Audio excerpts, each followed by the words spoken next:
नमस्कार विद्यार्थियों। भारतीय शासन और राज्य व्यवस्था के अंतर्गत मतदान व्यवहार के बारे में हम अध्ययन कर रहे थे। मतदान व्यवहार का क्या अर्थ है, मतदान व्यवहार के अंतर्गत कौन सी समस्याएं हैं, क्या महत्व है, इसके बारे में हम अध्ययन कर चुके हैं। आज हम मतदान व्यवहार को भारत के अंतर्गत मतदाताओं के मतदान व्यवहार को किन कारकों के द्वारा प्रभावित होता है, भारतीय मतदाता किस प्रकार के कारकों से प्रभावित होकर मतदान करता है या नहीं करता है, इसके बारे में आज हम अध्ययन करेंगे। भारत के अंतर्गत मतदाताओं के मतदान व्यवहार को प्रभावित करने वाले अनेक कारक रहे हैं।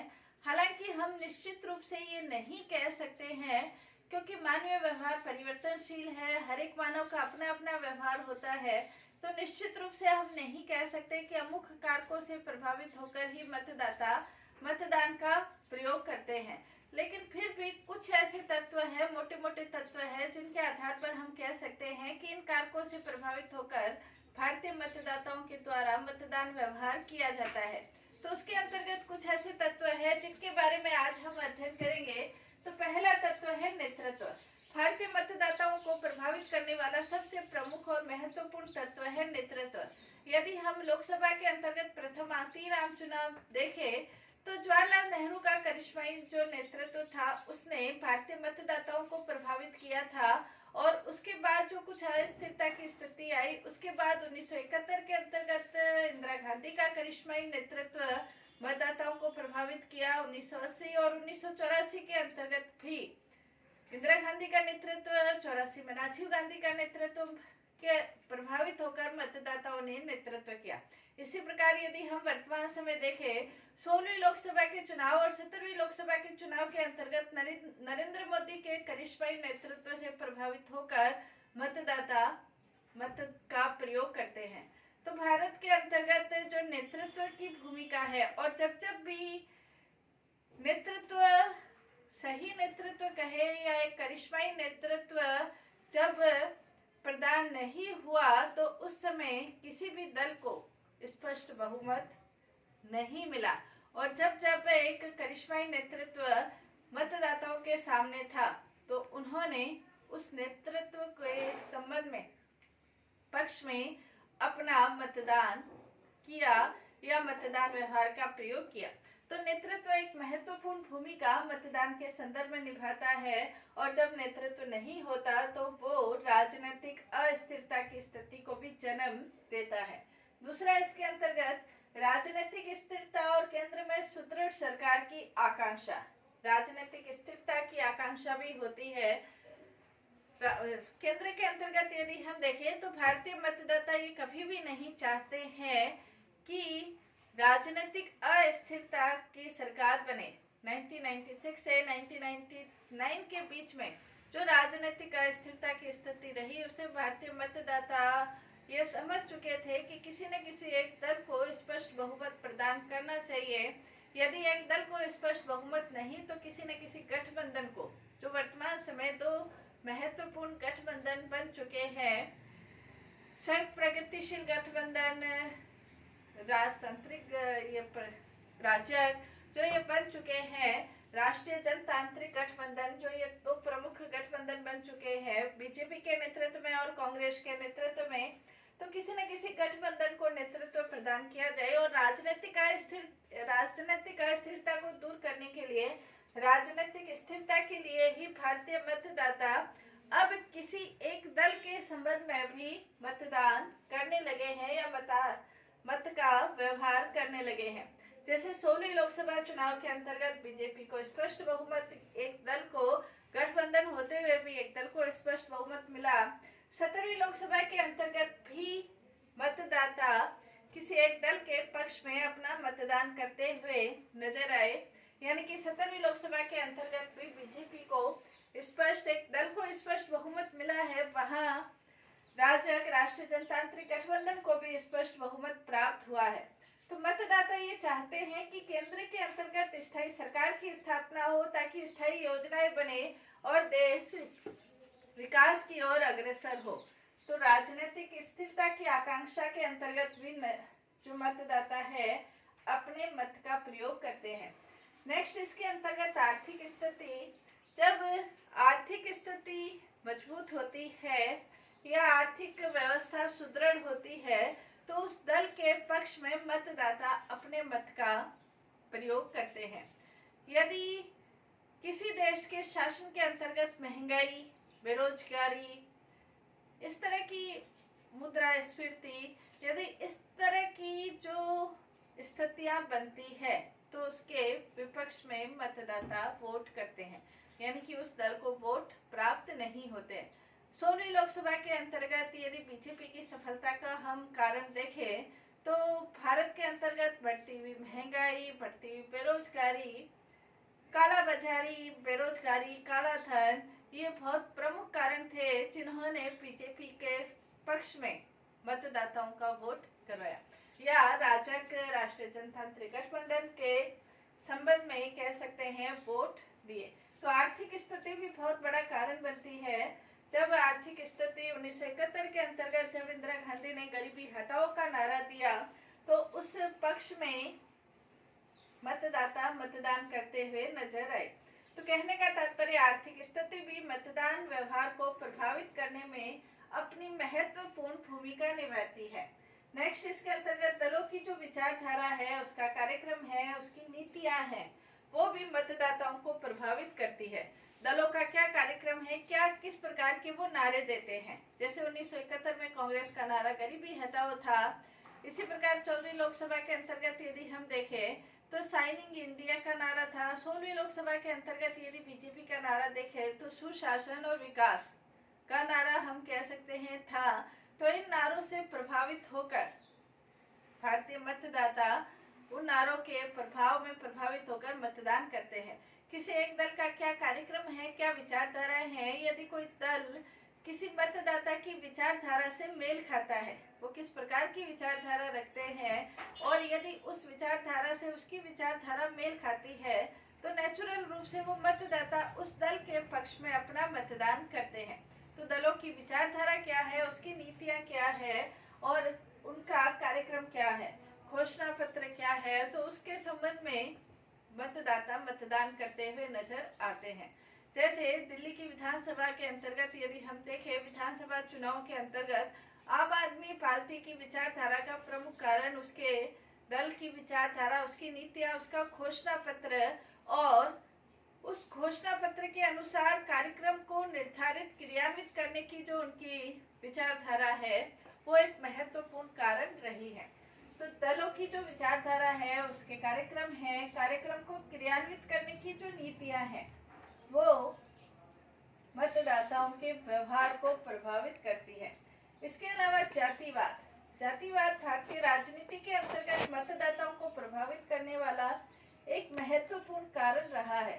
हालांकि केंद्र के अंतर्गत लोकसभा चुनाव में जाति का इतना महत्वपूर्ण योगदान नहीं रहता, लेकिन विधानसभा चुनाव के अंतर्गत जाति का अपना महत्वपूर्ण योगदान रहता है। जैसे रजनी कोठारी ये कहते हैं कि भारतीय राजनीति जातिवादी है या जाति राजनीतिकृत है। मतदाताओं के अंतर्गत अपनी जाति से संबंधित उम्मीदवार के पक्ष में वोट करना।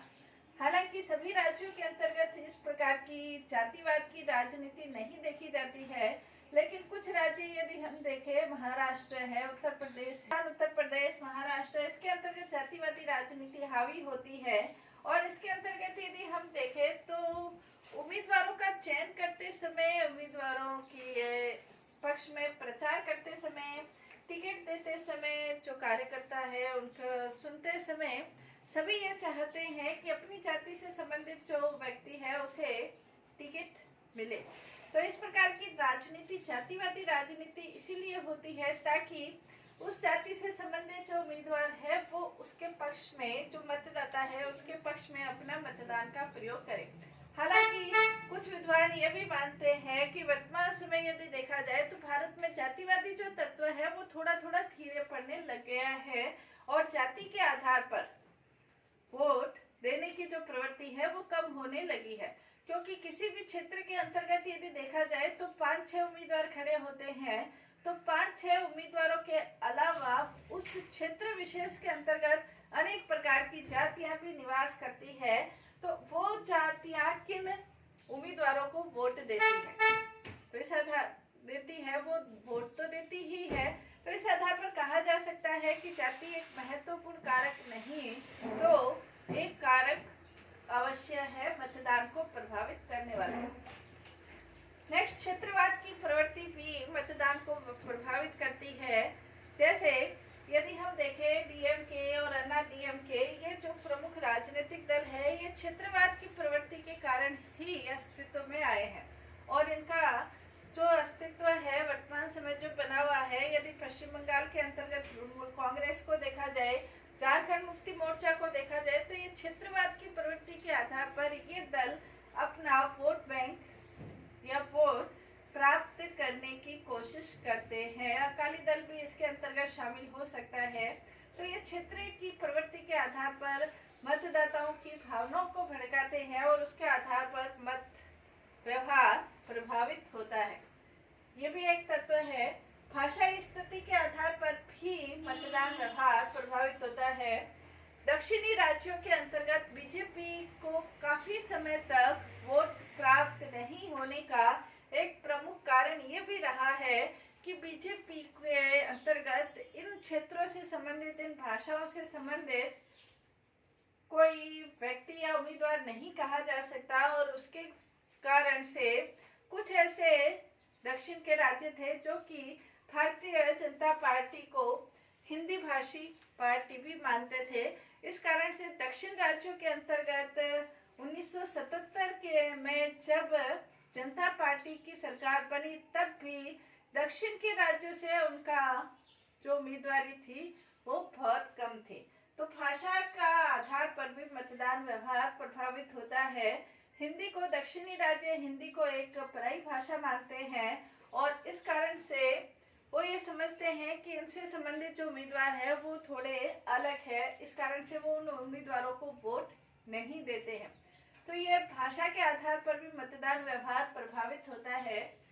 नेक्स्ट, इसके अंतर्गत हम कह सकते हैं कि युद्ध में मिली सफलता और असफलता एक प्रमुख कारण है। 1962 में जब भारत की चीन के हाथों पराजय हुई थी, तो जब उसके बाद विधानसभा चुनाव हुए उसमें कांग्रेस को असफलता प्राप्त हुई थी और उसके बाद लोकसभा के उपचुनाव में भी कांग्रेस को कई राज्यों में उपचुनाव में कई राज्यों में असफलता मिली थी। जब हम देखें 1965 के अंतर्गत जब पाकिस्तान पर भारत की विजय हुई, 1971 के अंतर्गत भारत की विजय हुई, तो 1971 में भारत की विजय का सीधा सीधा असर इंदिरा गांधी के भारी मतों से विजित होने पर हमें देखा जा सकता है। कारगिल विजय का एक बहुत बड़ा फायदा बीजेपी को, भारतीय जनता पार्टी को 1999 के अंतर्गत हुआ। तो कहने का तात्पर्य यह है कि युद्ध में मिली सफलता को जो मतदाता है वो अपने राजनीतिक प्रतिष्ठा के माध्यम से देखते हैं और युद्ध में जब पराजय मिलती है तो उनको ये उनकी प्रतिष्ठा को आघात पहुंचता है, तो उस दल के संबंध में वो वोट नहीं कर पाते हैं। तो ये युद्ध में मिली सफलता और असफलता भी मतदान को प्रभावित करने का एक महत्वपूर्ण कारण है। इसके अलावा जो शासन में क्षमता है और अक्षमता है, शासन किस माध्यम से कार्य कर रहा है, उसकी क्या क्षमता है, क्या योग्यता है, क्या कार्य प्रणाली है, उसका प्रभाव भी पड़ता है। उसकी अक्षमता का प्रभाव भी देखने को मिलता है कि किस प्रकार से शासन किस प्रकार से निर्णय लेने में सक्षम है, उसका प्रभाव सकारात्मक पड़ता है या नकारात्मक पड़ता है, उसके बारे में भी इतना प्रभाव नहीं पड़ता, लेकिन शासन निर्णय करने में कितना सक्षम है। जैसे बीजेपी या भारतीय जनता पार्टी, राजग, राष्ट्रीय जनतांत्रिक गठबंधन के यदि हम देखें तो जीएसटी लागू करना, नोटबंदी करना, ये इस प्रकार के निर्णय थे, सक्षम निर्णय थे, जिसके आधार पर बीजेपी के पक्ष में एक मतदाता का व्यवहार निर्धारित हुआ था। तो शासन की क्षमता क्या है, अक्षमता क्या है, यदि सक्षम रूप से शासन नहीं करता है तो उसके पक्ष में मतदान नहीं हो पाता है। इसके अलावा धर्म भी एक महत्वपूर्ण तत्व है। जिसके आधार पर मतदाता अपना मतदान व्यवहार करते हैं। कई ऐसी पार्टियां हैं जो कि धर्म के आधार पर अपना वोट मांगते हुए नजर आती है। हालांकि भारत एक धर्मनिरपेक्ष राष्ट्र है, पंथ निरपेक्ष राष्ट्र है, लेकिन फिर भी कुछ ऐसी सांप्रदायिक पार्टियां हैं जिनके आधार पर वो अपना वोट बैंक उस धर्म के आधार पर ही करती है।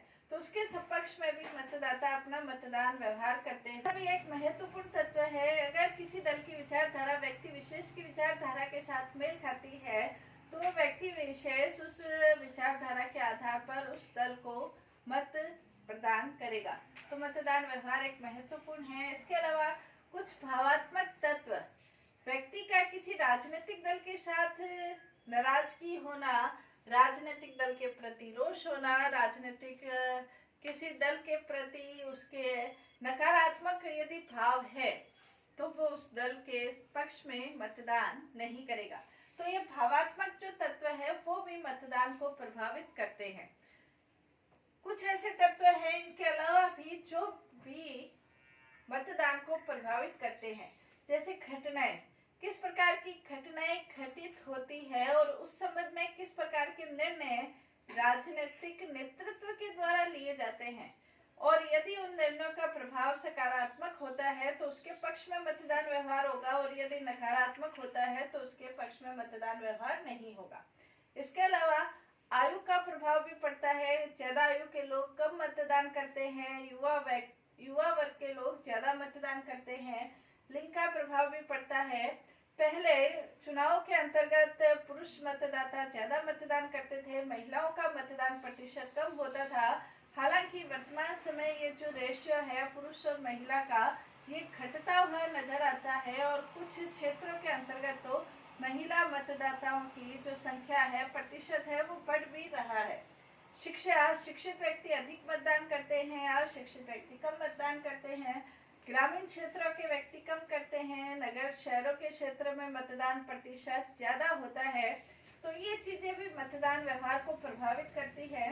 कुछ परिवार अपने को एक राजनीतिक दल से संबंधित मानते हैं, और उस राजनीतिक दल से संबंधित मानने के कारण उस दल की नीतियां चाहे कैसी भी हो, लेकिन वो पूरा का पूरा परिवार उसको मतदान देगा। इसके अलावा कुछ राजघरानों के संबंधित व्यक्ति भी होते हैं, उनका प्रभाव भी मतदाताओं के व्यवहार को प्रभावित करता है। जैसे सिंधिया परिवार है, राजस्थान के अंतर्गत यदि देखें तो सिंधिया परिवार है या अन्य जो परिवार है वो मतदान को प्रभावित करते हैं। उम्मीदवार का चुनाव अभियान किस प्रकार का है वो भी मतदान व्यवहार को प्रभावित करता है। चुनाव अभियान यदि जोर शोर से होता है, बहुत कार्यकर्ता उसमें घर घर जाकर चुनाव अभियान के संबंध में अपनी सक्रिय भागीदारी निभाते हैं, तो उसका व्यवहार भी मतदान व्यवहार के ऊपर पड़ता है। वर्तमान समय यदि हम देखें तो मीडिया का प्रभाव भी मतदान व्यवहार को प्रभावित करने में अपनी महत्वपूर्ण भूमिका निभाता है। मीडिया किस प्रकार से अपनी भूमिका निभाता है, सकारात्मक भूमिका निभाता है, नकारात्मक भूमिका निभाता है। मीडिया की अहम भूमिका मतदान व्यवहार को प्रभावित करती है। तो देख सकते हैं भारत के अंतर्गत जो मतदाता है किस प्रकार से, किन कारकों से प्रभावित होकर मतदान व्यवहार करता है, उसके बारे में आज हमने अध्ययन किया। धन्यवाद।